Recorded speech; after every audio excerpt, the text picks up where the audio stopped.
Well, it's absolutely hammering down with rain, so I think it's time for a project indoors. With the weather so bad, I thought an indoor project was in order, and today I'm going to build a 42 plant cloning machine. And the best part about this is it runs on 12 volt, so not only is it economical to build, it's economical to run as well. I'm Tony O'Neill and this is Simplified Gardening. Here are the basic tools you'll need for this build. You may have to borrow a few: a hairdryer, drill driver, various drill bits, pen, tape measure, hacksaw, knife, sandpaper and scissors. Now that we have the tools, we need some materials to build it from. I'm using a 96 litre tote.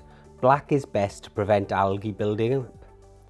Length of 1-inch pipe, 5 90-degree connectors, 3 T connectors, 40 360-degree spray heads, 42 2-inch hydroponic cups, 42 foam plant pucks, a 12 volt 1100 per gallon bilge pump, roll of window stripping. Let's dive into making the cloning machine.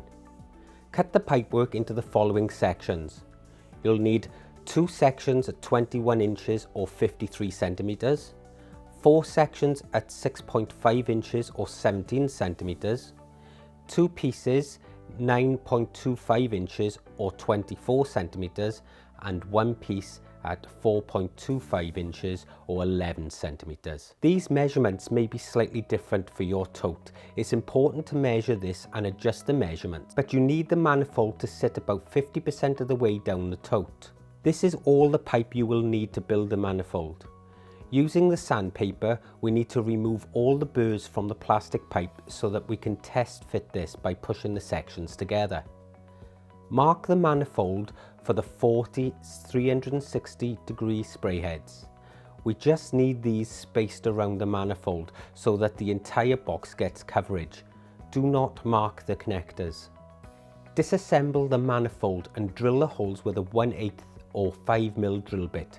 Again, it's important to check the barbs that come with your spray heads. You want the hole to be undersized so the heads can't fall out. Now grab a hairdryer and heat the plastic pipe on the hot setting. Be careful you don't overdo this because you'll distort the plastic.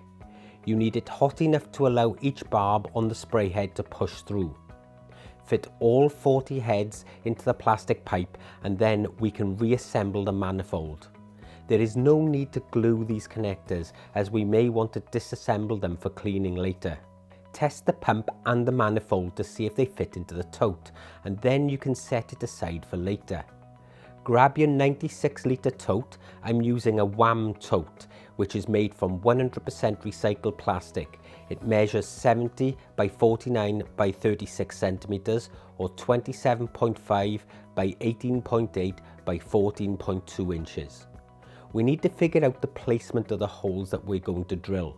I did this by placing cups onto the top so that I could roughly work out where they should be, then measuring and marking them. This allowed me to finally work out a grid pattern. I draw this on the tote lid and each intersecting corner is where we will drill. Drill out the points of the center with a pilot drill. The size of this doesn't really matter. Just make sure that it's smaller than the pilot of the hole saw you were using. Drilling pilot holes like this ensures that a much larger hole saw cannot jump around, making it safer and more accurate. Now put a hole saw into your drill. I'm using 2-inch pots, so you need a drill that is slightly smaller to pick up the rim of the pot, so that it doesn't fall through the hole. A good practice here is to drill forward to start the hole, then reverse the drill to prevent the plastic from splitting. One great thing about this tote is it's very strong, so there was no need for me to reverse it. Yours might be different, so test before plunging through. Hoover off the mess and then using a sharp knife clean off any burrs that are left. Finish it with some sandpaper just to ensure that the pots sit flush. Using a sharp scissors, cut down the pots. We only need the rim and about 1 inch of the pot to hold the purple plant pucks. So cut through each of them. They're really easy with a good strong pair of scissors. And then you can set these aside for the moment. place the pump and the manifold into the tote, ensuring it's in the correct location and secure. The wire for the pump could be brought through one of the pucks, but the gasket allows us to just come over the edge, so the choice is yours. Now turn the lid over and stick on the window stripping. This will cause the lid to seal, keeping the water from spraying out when it hits the lid. Now put the lid back on the tote and install all of the pots back into the holes. As I've said, I'm running mine on a 12-volt system so that it can be used in the garden or at home. I could even run it off solar if I wanted to.